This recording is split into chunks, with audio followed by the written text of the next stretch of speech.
नमस्कार दोस्तों, सुनील चौरसिया एक बार फिर नई क्लास के साथ। तो बाल्यावस्था शुरू कर रहे थे हम। बाल्यावस्था में हमने पढ़ा हुआ था, है ना, जैसे कि जनरली क्वेश्चन हमने पढ़े हुए थे बाल्यावस्था में कि बाल्यावस्था बालक विकास की या बाल विकास की कौन सी अवस्था है। तो यदि ऐसा क्वेश्चन आता है तो कौन सा आंसर आएगा? तीसरी अवस्था। यदि जन्म के बाद की बात करते हैं तो दूसरी अवस्था। तो इसमें बाल्यावस्था के बारे में पढ़ा था, किन किन नामों से जाना जाता है। पिछली वीडियो में हमने बाल्यावस्था के बारे में पढ़ा था, किन किन नामों के नाम से जाना जाता है। और हमने पढ़ा हुआ था शब्द भंडार के रूप में कि किन वर्षों में शब्द भंडार कितना हो जाता है। तो इन सभी को हमने अच्छी तरह से पढ़ा हुआ था। जैसे कि कल हमने पढ़ा हुआ था 1.5 वर्ष की बात करते हैं, 18 महीने की बात करते हैं तो बालक का शब्द भंडार कितना होता है ना। तो कितना पढ़ा था हमने?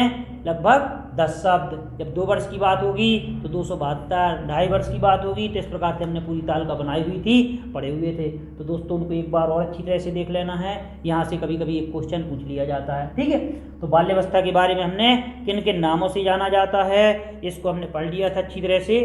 अब पढ़ेंगे आज बाल्यावस्था के अंतर्गत ही बाल्यावस्था की विशेषताएं। ठीक है दोस्तों, तो चलते हैं आगे और बाल्यावस्था की विशेषताओं पर फोकस करते हैं।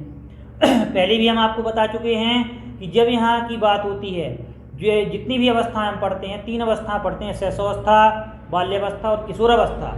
इनसे आपके क्वेश्चन आते हैं और हम देखते हैं जब तीनों को पढ़ लेंगे, तीनों अवस्थाओं को पढ़ लेंगे तो फिर हम देखते हैं कि इससे रिलेटेड इसकी बात करेंगे। तीनों अवस्थाओं को जब अच्छी तरह से पढ़ लेंगे तो तुलनात्मक अध्ययन भी करेंगे, तो उससे क्वेश्चन बनते हैं। ठीक है, तो विशेषताओं के रूप में पढ़ते हैं। तो जैसे पहली विशेषता हम पढ़ेंगे बाल्यावस्था की, शारीरिक एवं मानसिक स्थिरता। ठीक है, तो पहली विशेषता के रूप में हम पढ़ेंगे बाल्यावस्था की शारीरिक एवं मानसिक स्थिरता। यह कहने का तात्पर्य है शारीरिक एवं मानसिक विकास में स्थिरता। तो दोस्तों हमने पिछले वीडियो में पढ़ा था शैशवावस्था में, उसमें हमने क्या पढ़ा था? शारीरिक एवं मानसिक विकास में तीव्रता, है ना। तो अब जब बाल्यावस्था की बात करेंगे तो शारीरिक एवं मानसिक स्थिरता या शारीरिक एवं मानसिक विकास में स्थिरता। अब जैसे कि वृद्धि और विकास में भी हमने चर्चा की थी, विकास के जो सिद्धांत पढ़े थे कि विकास कभी रुकता नहीं है ना। विकास क्या होता है? चलता रहता है। ये बात अलग है कि विकास के दौरान यह गति कभी धीमी हो जाती है, कभी तीव्र हो जाती है। तो जब इसकी बात करते हैं, बाल्यावस्था की बात करते हैं, तो बालक में जो कल तक शारीरिक और मानसिक विकास में तीव्रता होती थी, अब हम देखते हैं शारीरिक और मानसिक विकास में स्थिरता आ जाती है।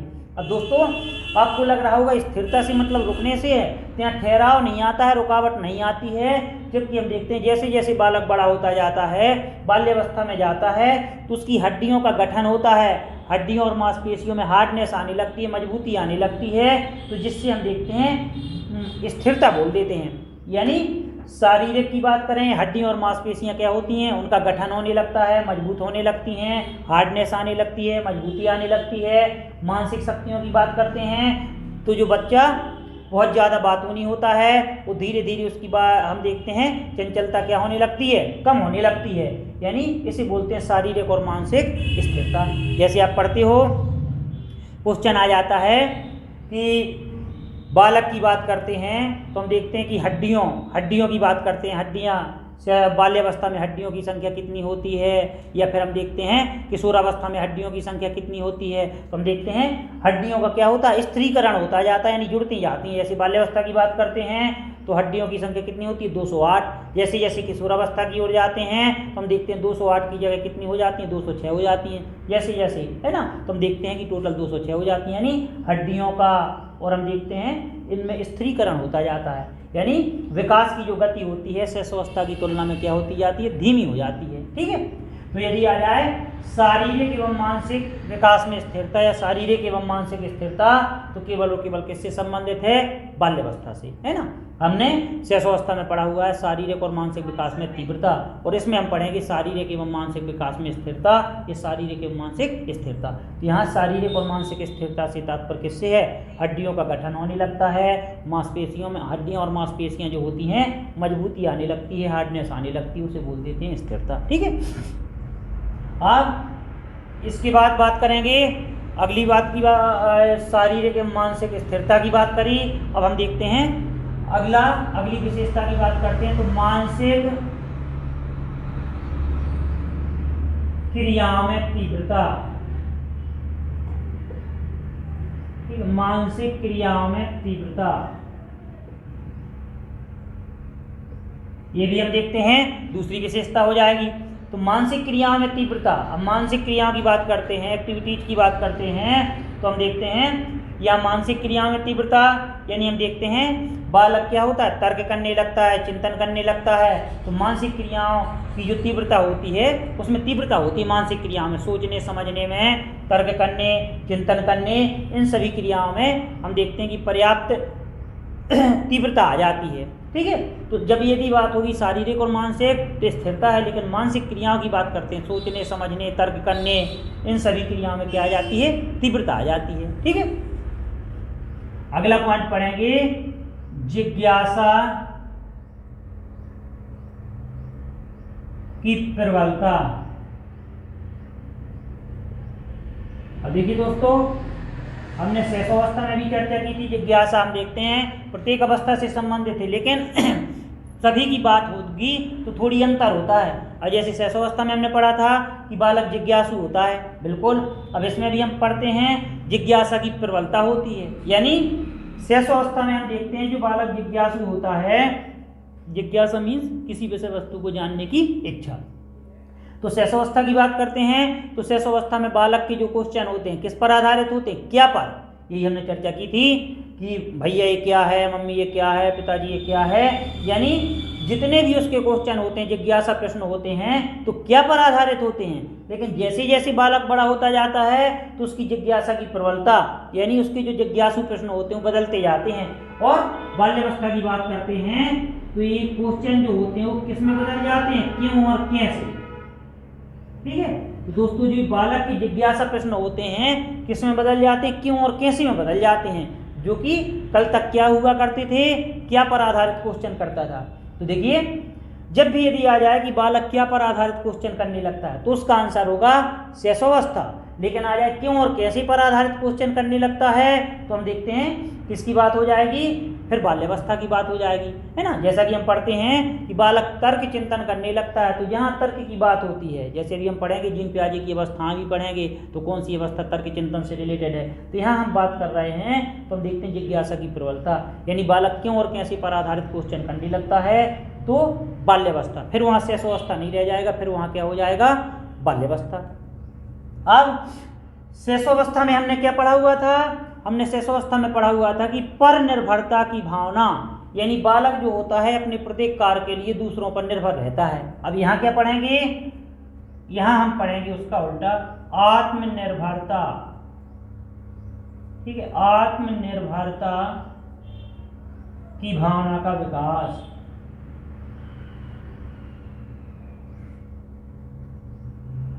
आत्मनिर्भरता की भावना का विकास। तो आपने देखा होगा कल तक हम शैशवावस्था की बात करते हैं, 0 से 3 वर्ष का बालक होता था, तो अपने प्रत्येक कार्य के लिए, चाहे खाने पीने की बात हो, रोने हंसने की बात हो, तो अपने प्रत्येक कार्य के लिए किस पर निर्भर था, परिवारजनों पर, परिवार के अन्य सदस्यों पर, अपने बड़ों पर। और वही बालक जैसे जैसे 6 वर्ष का होता है, 5-6 वर्ष का होता है, तो हम देखते हैं बाल्यावस्था में प्रवेश करता है तो अपने कार्य को स्वयं करने लगता है। जैसे हम देखते हैं जब बालक 5 या 6 वर्ष का हो जाता है तो स्वयं नहाने लगता है, अपने कपड़े पहनने लगता है, या कपड़े पहनने में माता का सहयोग करने लगता है। खाना खाने की बात करें, स्कूल के लिए स्वयं तैयार होने लगता है। यानी वो बालक जो कल तक यानी 0 से 3 वर्ष का जब बालक होता है तो जिन कार्यों के लिए हम देखते हैं दूसरों पर निर्भर होता था, वो आज हम देखते हैं कि इन्हीं कार्यों को या व्यक्तिगत कार्यों को स्वयं करने लगता है। तो यहाँ से हम देखते हैं उसमें आत्मनिर्भरता की भावना का विकास होने लगता है। तो यहाँ शैशवावस्था में हमने पढ़ा था पर निर्भरता या दूसरों पर निर्भरता, और इसमें हम पढ़ेंगे आत्मनिर्भरता की भावना का विकास। ठीक है, अब अगला है संग्रह की प्रवृत्ति, है ना। एक शब्द आता है संग्रह या उसी की जगह आ जाता है संचय, एक ही चीज है, संचय की प्रवृत्ति। ठीक है, तो संग्रह मीन्स इकट्ठा करना है, संचय मीन्स भी क्या होता है, इकट्ठा करना। तो देखिए जब बाल्यावस्था में बालक प्रवेश करता है, जब बालक 6 वर्ष का हो जाता है, लगभग 6-7 वर्ष की बात करते हैं, तो उसमें विभिन्न वस्तुओं को संचय करने की प्रवृत्ति आ जाती है। यानी बालक को जो चीज़ अच्छी लगती है, जो विषय वस्तु अच्छी लगती है, उस पर अधिकार जताता है और उसको इकट्ठा करने लगता है। जैसे आपने देखा होगा कि बच्चे समय के अनुसार, जैसे हम देखते हैं कि जो छोटे बच्चे हैं तो टिक्के या किंचे की गोलियां इकट्ठा करने लगते हैं, जो वस्तु उनको मिलती है उनको इकट्ठा करने लगते हैं। तो हम देखते हैं संग्रह मीन्स होता है इकट्ठा करना। तो हम देखते हैं इस प्रकार की प्रवृत्ति उनमें विकसित होती है, जो भी वस्तु उनको अच्छी लगती है उस पर अपना अधिकार जताते हैं और उस वस्तु को इकट्ठा कर लेते हैं, है ना। इसीलिए हम पढ़ेंगे जितने भी मनोवैज्ञानिक हुए हैं तो उन्होंने क्या कहा है, तो बालक की जो संचय की प्रवृत्ति होती है बाल्यावस्था में, संग्रह करने की प्रवृत्ति होती है, तो बालक को ये पता नहीं होता है कि कौन किन वस्तुओं को इकट्ठा किया जाए, वो अपनी रुचि के अनुसार वस्तुओं को इकट्ठा करता है। तो मनोवैज्ञानिक कहते हैं कि ऐसी विषय वस्तुओं को इकट्ठा किया जाना चाहिए, जैसे हम देखते हैं जो पुस्तक के किसी उससे रिलेटेड हों, किसी महान पुरुषों से रिलेटेड हों, या हम देखते हैं उनके वक्तव्य से रिलेटेड हों, ताकि शिक्षाप्रद सामग्रियों को एकत्रित करने की शिक्षा दी जानी चाहिए, है ना। तो जबकि बालक क्या करते हैं, किंचे की गोलियां, टिक्के वगैरह जो भी खेल चलता है तो उससे मिली जुली सामग्री को इकट्ठा करने लगते हैं। तो जब भी यदि आ जाए संचय करने की प्रवृत्ति, संग्रह करने की प्रवृत्ति, किस अवस्था से संबंधित विशेषता होती है, तो हम देखते हैं किसकी बात करेंगे, बाल्यावस्था। अब इसके बाद आता है व्यक्तित्व की बात करते हैं, तो बहिर्मुखी व्यक्तित्व।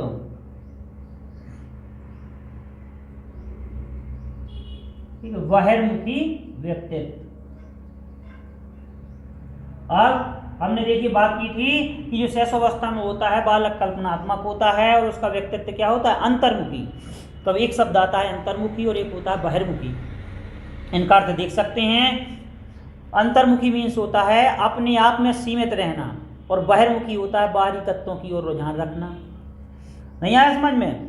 इसको और प्रकार से हम देख सकते हैं। हमने देखा होगा कि हमारे जो घर में, परिवार में कुछ बालक ऐसे होते हैं कि उनको लगता है कि घर के सभी सदस्य बाहर चले जाएं, फिर हम बड़ी बिंदास अपनी पढ़ाई करें, सब कुछ करें। और कुछ सदस्य ऐसे होते हैं कि जब घर के सभी लोग बाहर चले जाते हैं तो उनको अच्छा नहीं लगता है।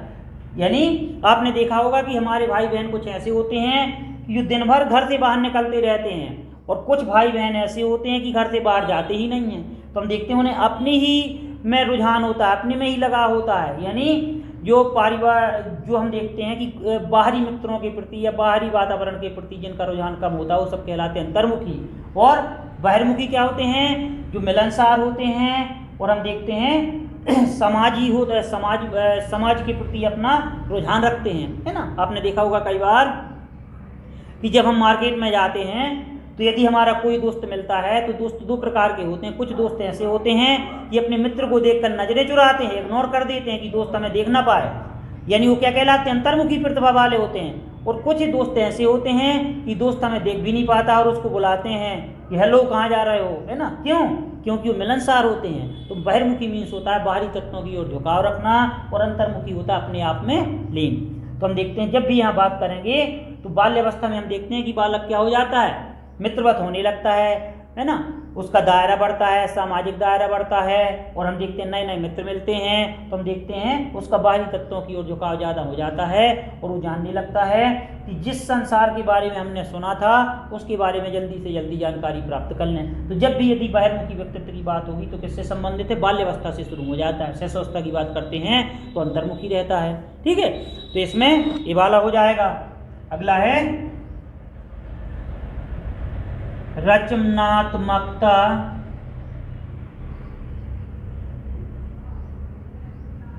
की प्रवृत्ति।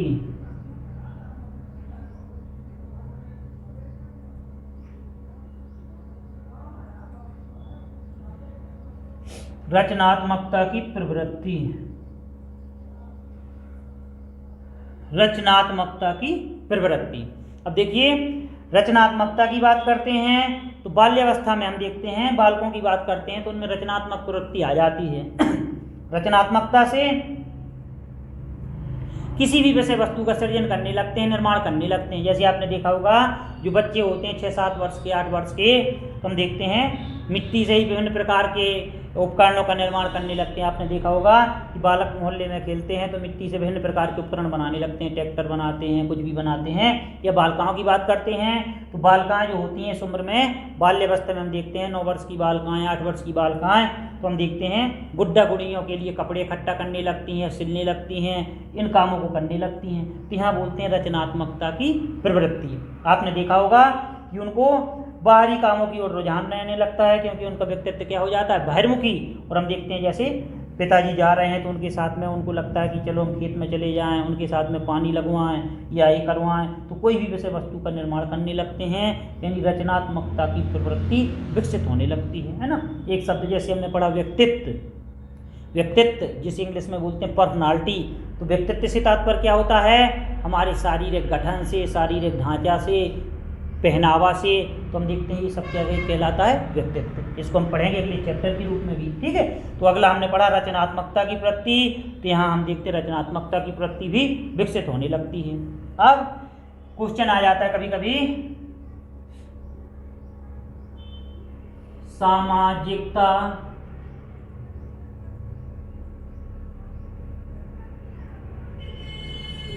की भावना का विकास।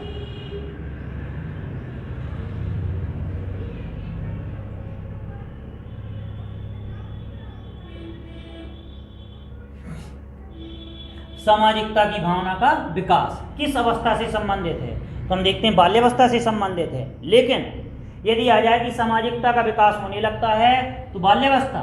लेकिन यदि हम बात करते हैं सामाजिकता की, बात करते हैं कि सक्रिय सामाजिकता की भावना का विकास होने लगता है, तो जब सक्रिय सामाजिकता की भावना का विकास होगा तो फिर किशोरावस्था आएगा। बस एक शब्द लिखना है, जहाँ सक्रिय लगा होगा तो सक्रिय शब्द जुड़ जाने से किशोरावस्था आ जाएगा। और जब यहाँ इसकी बात करेंगे, हम देखते हैं सामाजिकता की भावना का विकास होने लगता है, तो फिर हम देखते हैं बाल्यावस्था लिखेंगे। लेकिन सक्रिय सामाजिकता आता है तो फिर हम देखते हैं फिर किशोरावस्था आ जाएगा। इस प्रकार से हम देखते हैं। अगला है सामूहिकता की प्रवृत्ति।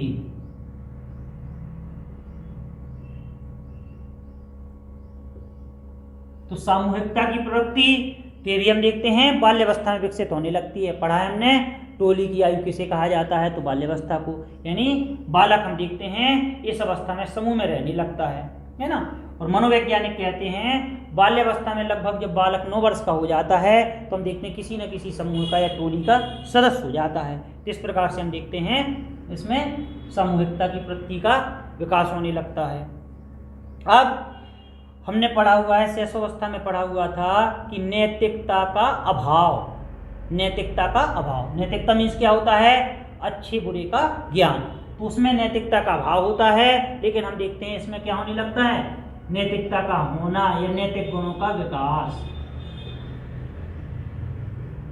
नैतिक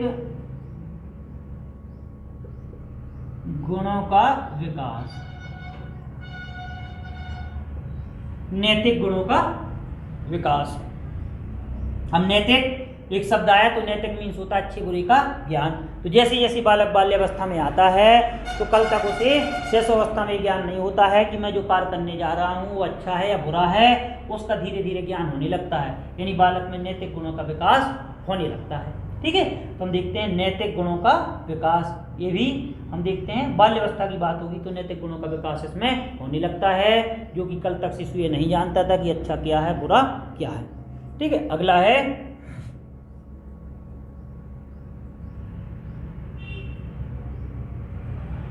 निरुद्देश्य घूमने की प्रवृत्ति।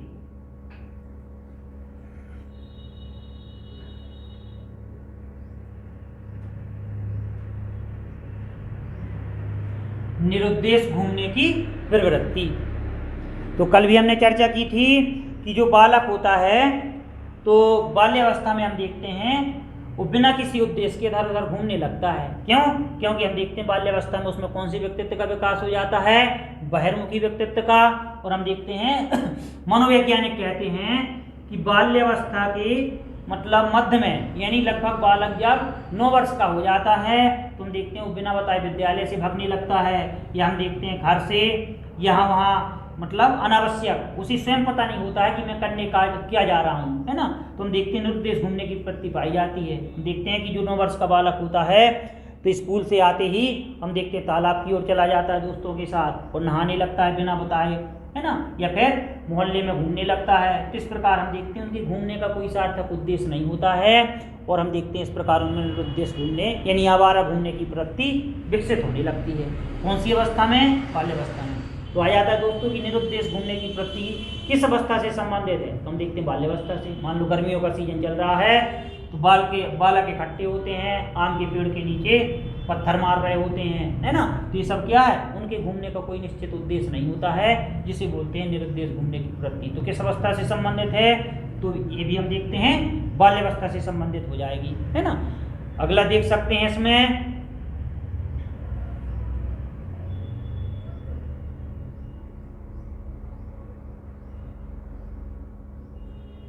संवेगों का प्रदर्शन एवं दमन। ठीक है, संवेगों का प्रदर्शन एवं दमन। तो देखिए हम पढ़ चुके हैं संवेगों की संख्या मूल रूप से कितनी मानी गई है? 4।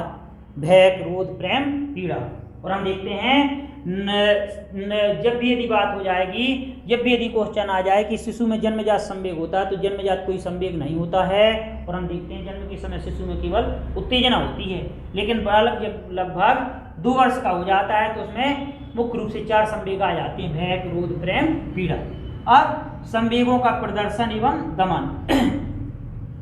देखिए संवेगों के प्रदर्शन की बात करेंगे तो शैशवावस्था में भी आ सकता है, किशोरावस्था में भी आ सकता है, लेकिन जब एक शब्द लिखा हो कि दमन लगा हुआ हो तो हम देखते हैं केवल और केवल किससे संबंधित विशेषता हो जाएगी? बाल्यावस्था से। क्यों?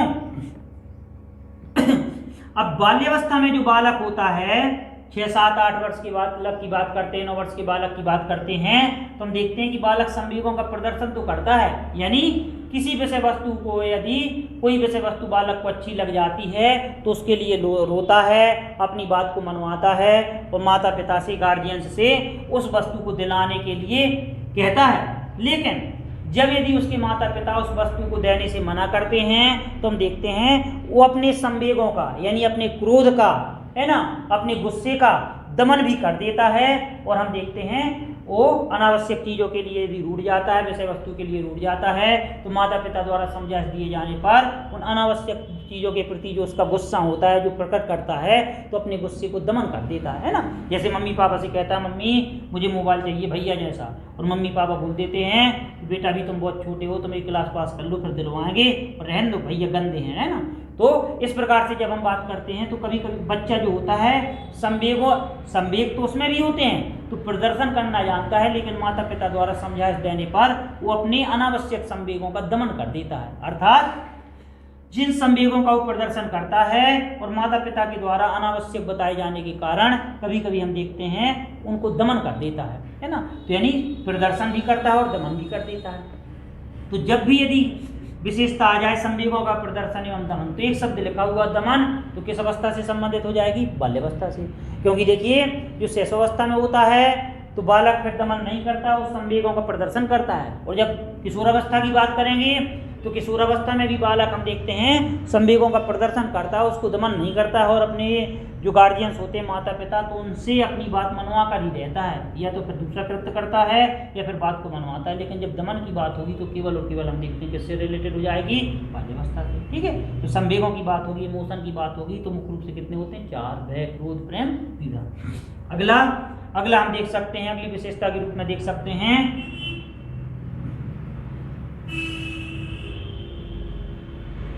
काम प्रवृत्ति की न्यूनता।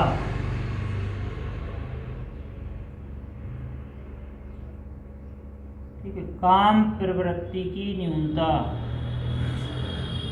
तो दोस्तों हमने शैशवावस्था में पढ़ा हुआ है कामुकता की प्रवृत्ति, है ना, जो पाई जाती है शैशवावस्था में बालक में। जो 3 वर्ष का बालक होता है तो उसमें हम देखते हैं कामुकता की प्रवृत्ति कूट कर भरी होती है, लेकिन उसको व्यक्त नहीं कर पाता है ना। लेकिन मनोवैज्ञानिक कहते हैं कि काम प्रवृत्ति की न्यूनता, तो यदि प्रचुरता की बात करें तो अधिकतर शैशवावस्था से भी संबंधित है, किशोरावस्था से भी संबंधित है। लेकिन जब कामुकता या काम प्रवृत्ति की न्यूनता की बात करेंगे तो किससे संबंधित है? केवल और केवल बाल्यावस्था। और कई बार आपका क्वेश्चन पूछ लिया जाता है सुप्तावस्था, ये क्वेश्चन आता है आपका परीक्षाओं में, सुप्तावस्था का काल कहा जाता है ना? शैशवावस्था, बाल्यावस्था, किशोरावस्था। तो हम देखते हैं कौन सी अवस्था को कहा जाता है? बाल्यावस्था को, क्योंकि बाल्यावस्था में जो लिबिडो रहता है तो हम देखते हैं सुप्तावस्था में रहता है। क्यों? क्योंकि जो बाल्यावस्था में बालक होता है, 6 से 9 वर्ष का बालक होता है, तो हम देखते हैं वो इतना व्यस्त रहता है कि हम देखते हैं कि दिन भर अपने मित्रों से मिलता है, स्कूल जाता है, विद्यालय जाता है, और हम देखते हैं विभिन्न प्रकार के क्रियाकलापों को करते करते ये प्रवृत्ति तो उसमें होती है, लेकिन बहुत कम अवसरों पर उसको सोचने का अवसर मिलता है, क्योंकि बालक इतना व्यस्त रहता है। इसीलिए जब भी यदि क्वेश्चन आ जाए कि काम प्रवृत्ति की न्यूनता, तो केवल और केवल हम किससे संबंधित करेंगे?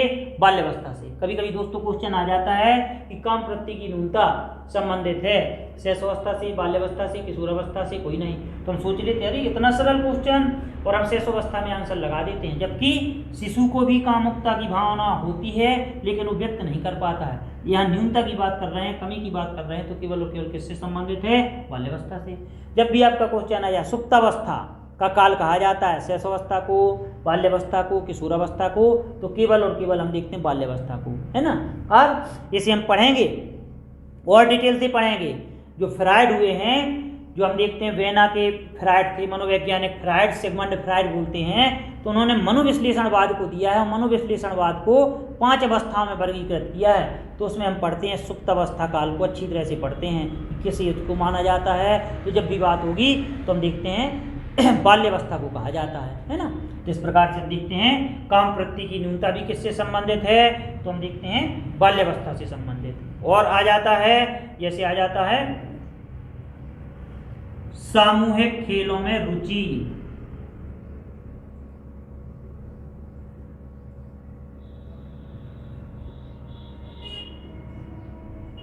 ठीक है, सामूहिक खेलों में रुचि। तो आपने देखा होगा जो शैशवावस्था में बालक होता है, यानी 0 से 3 वर्ष का बालक होता है, वो क्या करता है? वो चाहता है कि उनके खिलौनों के द्वारा, यानी बालक के जो खिलौने होते हैं तो उनको कोई छुए नहीं और उसको स्वयं बालक खेले, क्योंकि बालक क्या होता है? स्वार्थी। और हम देखते हैं जो बालक कल तक स्वार्थी होता है वही बड़ा होने पर, यानी बाल्यावस्था आने पर, हम देखते हैं वो अपने खिलौने से सभी को खिलाने लगता है, क्योंकि बालक समूह में खेलना पसंद करता है। तो सामूहिक खेलों में रुचि की बात करेंगे तो भी किससे संबंधित आ जाएगा? इसकी बात करते हैं तो भी इसमें आ जाएगा। अब एक शब्द आया है दोस्तों, रुचि। मनोविज्ञान में एक चैप्टर भी है, रुचि की बात करते हैं। रुचि का अलग से चैप्टर है, आदत का अलग से चैप्टर है ना? तो यदि रुचि की बात करें, अब आ जाए कि रुचि होती हैं जन्मजात योग्यता है, अर्जित योग्यता है, दोनों, इनमें से कोई नहीं। यदि क्वेश्चन आ जाए कि रुचि की बात करते हैं, अर्जित योग्यता है, जन्मजात योग्यता है, दोनों हैं, इनमें से कोई नहीं, तो जब भी रुचि की बात करते हैं तो रुचि क्या होती है? अर्जित योग्यता होती है ना?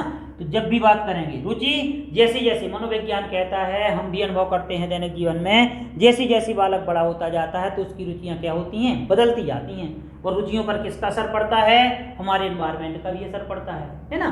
अभी रुचियों के चैप्टर में हम डिटेल से पढ़ेंगे कि रुचियां कितने प्रकार की होती हैं, है ना? तो रुचियां भी हम पढ़ते हैं 4 प्रकार की होती हैं, है ना? कुछ रुचियां ऐसी होती हैं, मान लो हम क्लास में पढ़ा रहे हैं, अब आप इतने सारे स्टूडेंट बैठे हो, अब आप हमसे पूछें कि सर आप नॉन वेज खाते हो, और हम देखते हैं कि हम नॉन वेज खाते भी हैं, लेकिन ऐसा ना हो कि यहाँ पे आप लोग नॉन वेज से एलर्जी रखते हो, तो हम देखते हैं कभी कभी हमें आपको देखते हुए या बच्चों को देखते हुए उस रुचि को व्यक्त नहीं करना पड़ता है। तो हम देखते हैं शिक्षक क्या बोल देता, नहीं नॉन वेज नहीं खाता हूँ, है ना? तो क्यों?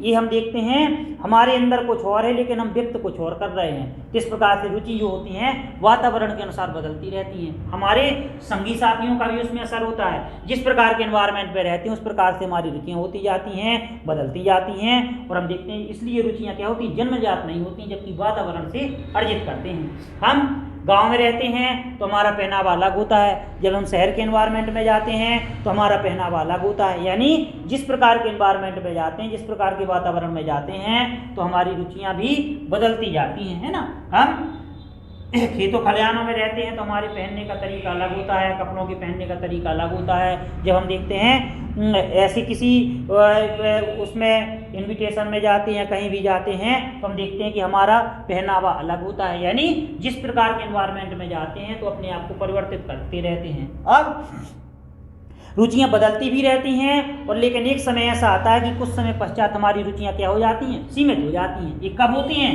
जैसे जैसे हम वयस्कता की ओर जाते हैं, एडल्टनेस की ओर जाते हैं तो हमारी रुचियां क्या होती जाती हैं, सीमित होती जाती हैं, है ना। तो जैसे जैसे जैसे हम देखते हैं जब भी बालक, हम देखते हैं जब हम किशोरावस्था की ओर जाते हैं तो हमारी कुछ रुचियां सीमित हो जाती हैं, चाहे बालिकाओं की बात करें, चाहे हम देखते हैं बालकों की बात करें। जैसे हम देखते हैं रेडियो पर हेलो फरमाइश सुनना, है ना, या सिनेमा देखना, मूवी देखना, पत्रिकाएं पढ़ना। आपने कभी सुना है कि 3 वर्ष का बालक या 5 वर्ष का बालक रेडियो पर हेलो फरमाइश सुन रहा हो? कभी नहीं। क्यों?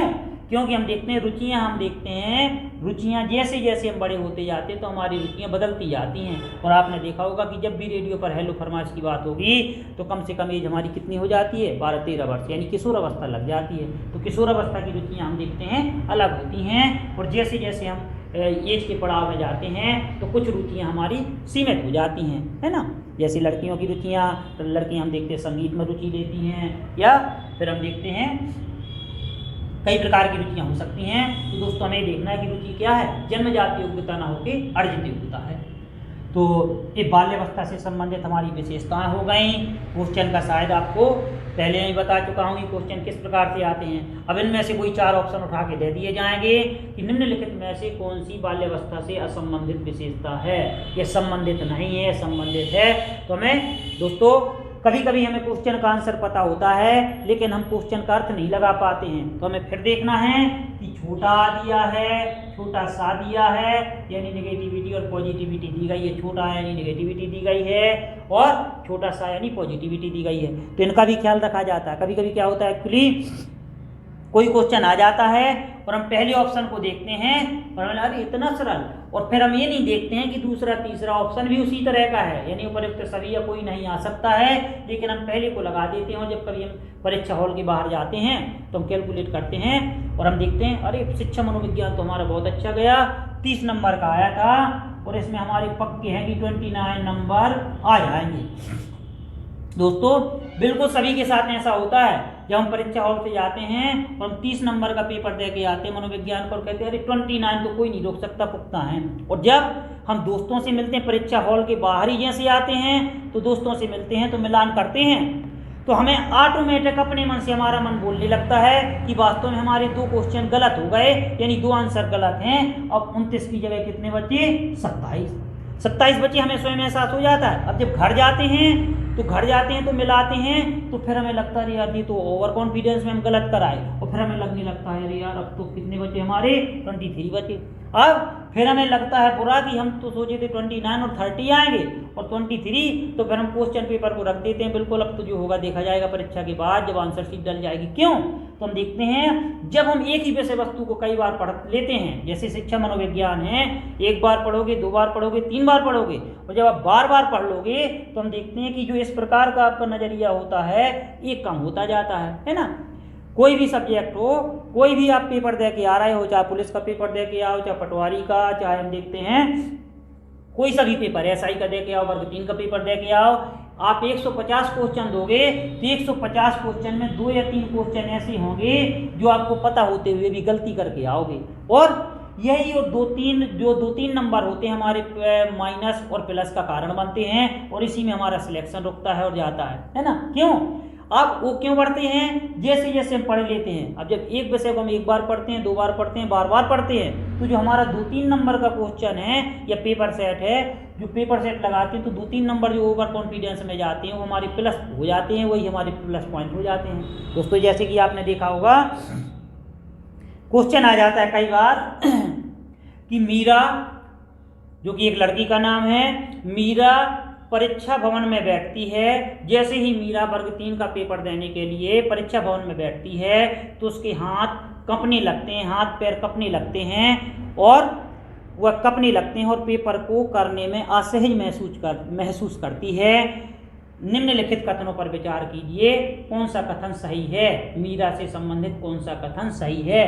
तो दोस्तों जब भी यदि ऐसा क्वेश्चन आ जाए तो शिक्षा मनोविज्ञान क्या कहता है कि हम मीरा अचानक संवेगों का सामना करने में अपने आप को असहज महसूस करती है।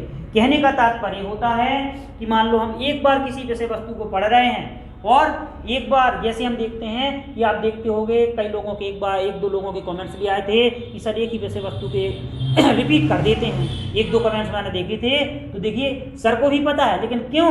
क्योंकि एक ही विषय वस्तु को हम जब देखते हैं 2 बार पढ़ लेते हैं, 4 बार पढ़ लेते हैं, तो हम देखते हैं कि जो हमारा ओवर कॉन्फिडेंस जो होता है वो बिल्कुल से कॉन्फिडेंस में बदल जाता है और हम देखते हैं कि विषय वस्तु को गलत करने से बचते हैं या गलत नहीं कर पाते हैं इसी विषय वस्तु से, है ना।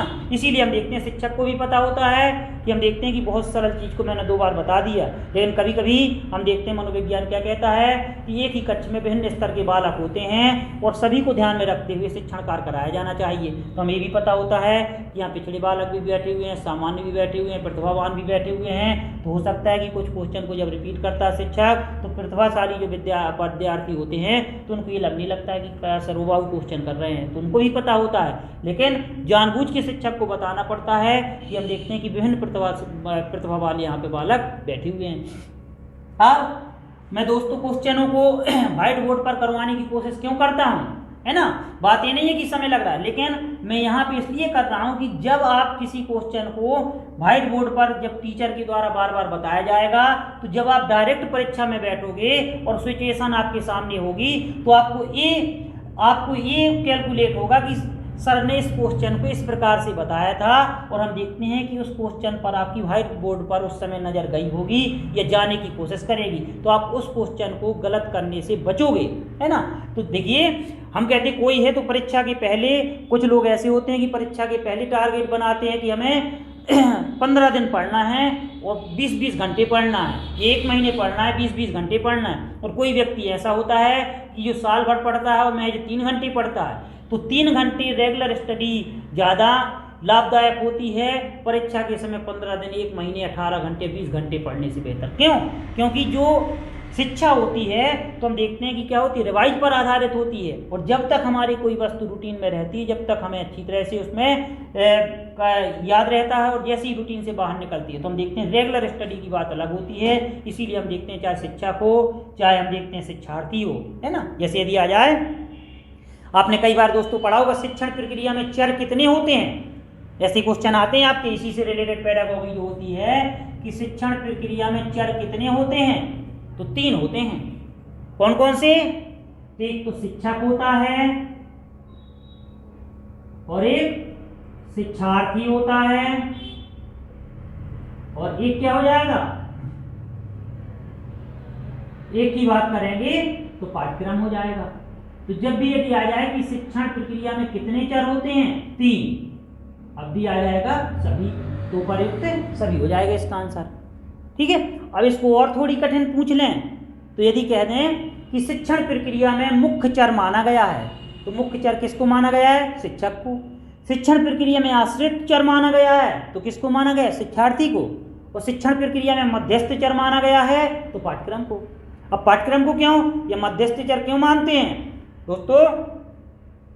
कोई भी टीचर है, कोई भी शिक्षक है, आपको पढ़ाता है तो पढ़ाने का एक तरीका होता है और एक सिलेबस होता है, उस सिलेबस के तहत पढ़ाया जाता है। यानी जो सिलेबस होता है वो पाठ्यक्रम होता है, वो मध्यस्थ चर होता है। हम भी आपको साइकोलॉजी पढ़ा रहे हैं तो एक निश्चित सिलेबस के तहत पढ़ा रहे हैं, यानी पाठ्यक्रम क्या हो जाएगा, मध्यस्थ चर। और आप क्या हो जाओगे, जो शिक्षा ले रहे हो आश्रित चर हो जाओगे और शिक्षक की बात करेंगे तो मुख्य चर हो जाएगा। तो इस प्रकार से हम देखते हैं शिक्षण प्रक्रिया में कितने चर होते हैं, 3। तो शिक्षक को मुख्य चर माना गया है, प्रमुख चर माना गया है, शिक्षार्थी को आश्रित माना गया है और पाठ्यक्रम को मध्यस्थ। यानी कोई भी शिक्षक पढ़ाता है, अध्ययन करवाता है तो बिना पाठ्यक्रम के वो अध्ययन नहीं करवाता है, उसका कोई निश्चित पाठ्यक्रम होता है और उसी पाठ्यक्रम के तहत आपको पढ़ाया जाता है। तो दोस्तों ये रही इसकी बाल्यावस्था की विशेषताएं, एक बार आपको देख लेना है। और विश्वास है कि आप सभी के समझ में आ जाएगा और किस प्रकार से क्वेश्चन आते हैं ये भी मैं बता चुका हूँ। ठीक है, तो इतने को अच्छी तरह से देख लेना है। आप चाहे तो नोट भी कर सकते हो, नोट्स बना सकते हो। इसके अलावा फिर इसके बाद और को देखते हैं। तो बाल्यावस्था, हमारी बाल्यावस्था की विशेषताओं तक कंप्लीट हो गई।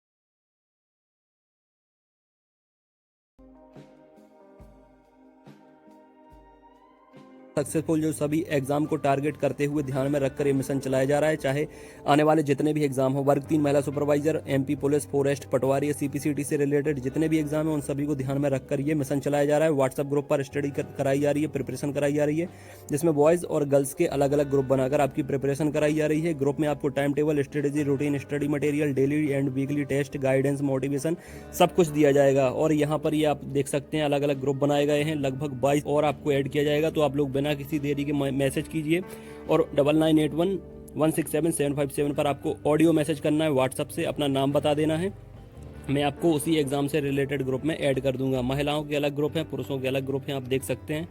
ठीक है, और इसके साथ साथ strategy, routine, syllabus, complete plan आपकी स्टडी के लिए, ताकि आप लोग बेस्ट रैंक हासिल कर सको यहाँ पर। ठीक है, आपकी तैयारी के साथ ही आपको पता लग जाता है कि आप अब अच्छी मेरिट हासिल करने वाले हो, क्योंकि यहाँ पर आपको टाइम टेबल दिया जाता है। हर एग्जाम का अलग टाइम टेबल होता है जो 7 दिन में बदलता रहता है। जुड़ने से आपको फायदा क्या मिलेगा? Time table, strategy, routine, study material, daily weekly test, guidance, motivation सब आपको मिलता रहेगा। जुड़ने के लिए आपको 99811677 और 757 ये व्हाट्सअप नंबर है। इस पर आपको ऑडियो से नाम बता देना है अपना और किस एग्जाम के लिए आपको जुड़ना है वो भी मुझे बता देंगे, तो मैं आपको जोड़ लूंगा।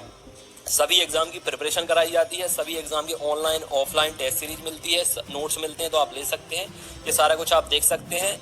कम से कम 1000 से ज़्यादा स्टूडेंट वर्ग 3 की प्रिपरेशन लगातार कर रहे हैं, जिनने नोट्स मंगाए हैं। 5000 से ज़्यादा स्टूडेंट मेल और फीमेल ग्रुप में जुड़े हैं। खासकर एमपीटीईटी के लिए टाइम टेबल दिया गया है उन्हें, और एमपीटीईटी के लिए जो स्पेशल नोट्स बनाए गए हैं, पीईबी जो सिलेबस है उसके हिसाब से उसको लेकर पढ़ना आप जरूर शुरू करें, क्योंकि उससे पीईबी सिलेबस पूरा कंप्लीट कवर किया गया है। मार्केट में ऐसी कोई बुक नहीं है जो सिलेबस को कवर करे और इतना बेहतरीन स्टडी मटेरियल आपको दिया जाए, जिसमें शानदार पेडागोजी भी दी गई है जो 15 नंबर की आने वाली है, और बाकी आपका जो 15 नंबर का अलग पार्ट है वो भी इसमें अच्छे से कवर आपका हो जाएगा। नोट्स लेने के लिए आप इंदौर में आ सकते हैं, हैंड टू हैंड भी ले सकते हैं, छतरपुर में भी ले सकते हैं। हैंड टू हैंड आपको कम कीमत में वो तुरंत मिल जाएंगे, बाकी आप अपने घर पे भी मंगा सकते हैं स्पीड पोस्ट से। उसके लिए भी मुझे 9981167757 पर मैसेज कर दें। छतरपुर का जो ऑफिस है वो छत्रसाल बुंदेलखंड यूनिवर्सिटी के सामने है। इस तरह के जो नोट्स बनाए गए हैं सारा कुछ स्पेशल फैकल्टी के द्वारा, कोशिश यही की जाएगी कि आपके 125 प्लस अंक आए, चाहे आप किसी भी कैटेगरी से बिलोंग करते हो। 125 प्लस अंक अगर आपके आ गए तो सिलेक्शन आपका वर्ग 3 में होने से कोई रोक नहीं सकता। ठीक है फ्रेंड, अब इसके साथ साथ ऑनलाइन टेस्ट सीरीज, जिसकी प्रिपरेशन उन्हें लगता है कि हो गई है, वो ऑनलाइन टेस्ट सीरीज भी लगा सकते हैं। ऑनलाइन टेस्ट सीरीज भी मैं आपको प्रोवाइड कर दूंगा। 30 ऑनलाइन टेस्ट मिल जाएंगे, 20 आपको पीडीएफ मिल जाएंगी। ये ऑफिस है हमारे छतरपुर का। यहाँ पर ये आपका चैनल है। प्यार देने के लिए, सपोर्ट देने के लिए बहुत बहुत शुक्रिया आपका। चैनल को सब्सक्राइब कर सकते हैं, जुड़ सकते हैं जितने भी नए मेंबर हैं, और पुराने मेंबर को परिवार का हिस्सा बनने के लिए शुक्रिया फ्रेंड्स। अपनी सेहत का ख्याल रखें, कोरोना से बच कर रहें। God bless you, all the best and take care.